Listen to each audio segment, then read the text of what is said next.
What's up, YouTube? This is Game on Cloud 9 here with a new One Piece manga 647 prediction rant. And this past chapter of One Piece was just excellent. Like, Oda took a break, took a week's break, and he came back with just an excellent chapter, Beast chapter. Thumbs up to Oda. Thumbs up. He deserved that. But yeah, I mean, this past chapter was basically just, the Straw Hats just whooping butt. Like, they're just, tearing up the, battlefield, just, beating the remainder of the of Hodie's crewmates and stuff. Brook used his little freezing cut move. I can't remember what it's called, but he cut Zio basically and freezed him at the same time, which is pretty cool to see.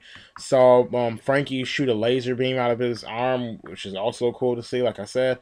And we got to see Sanji. Oh my gosh, like seeing Sanji catch his whole body catch fire, it was epic. It just raised Sanji up in my book as far as how cool he is. Like for real, I mean, like I don't know, I just really like Sanji now. Like to see his whole body catch fire, and it's kind of remind me of like a Gear 2 for Sanji, just like how Luffy has Gear 2.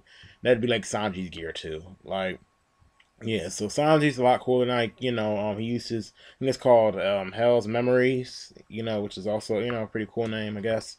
And yeah, I'm like so, I think the way the ability works is that I guess he when he gets really angry, I guess since he's he has to remember something, I guess that was like traumatizing to him, like when he was on that island with all those, you know, I guess you could say like those transvestites, whatever you call them, on the island with what's his name, Ivankov or whatever.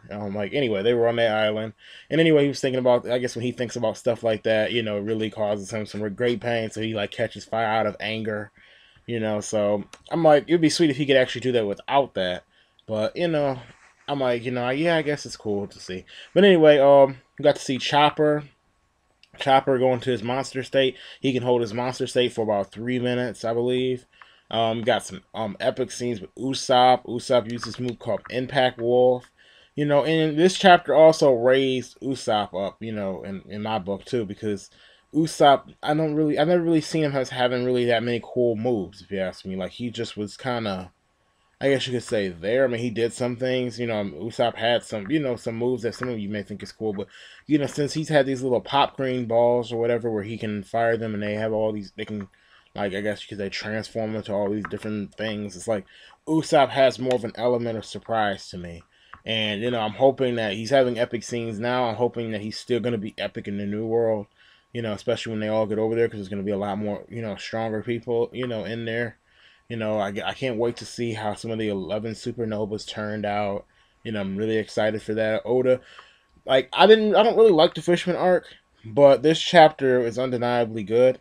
So kind of, yeah, that raised, the raised up Fishman arc in my book a little bit. Not much, but hey, it was pretty cool to see.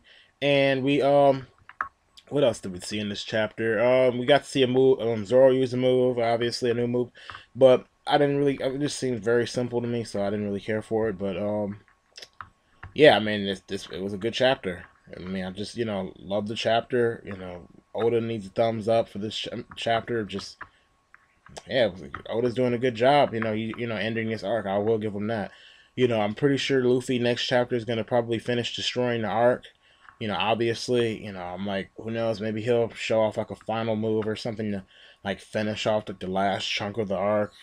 But I'm also kind of wondering about the prophecy that Madam Shirley came up with, where she was talking about Luffy destroying Fishman Island. I'm still wondering about that. There's still got to be something that's gonna happen, because I'm just like, okay, why would she prophesize that if there wasn't something that's gonna go down, unless Luffy somehow overcame the prophecy, which, is a possibility as well in the story. But, there's got to be something to just top this off, this arc off, which I'm just so curious to see what Oda's really going to do with this. But anyway, this is just, my thoughts, guys. This is what I think, so anyway, please comment, tell me guys what you think, rate, subscribe if you haven't already subscribed, and I'll see you guys later.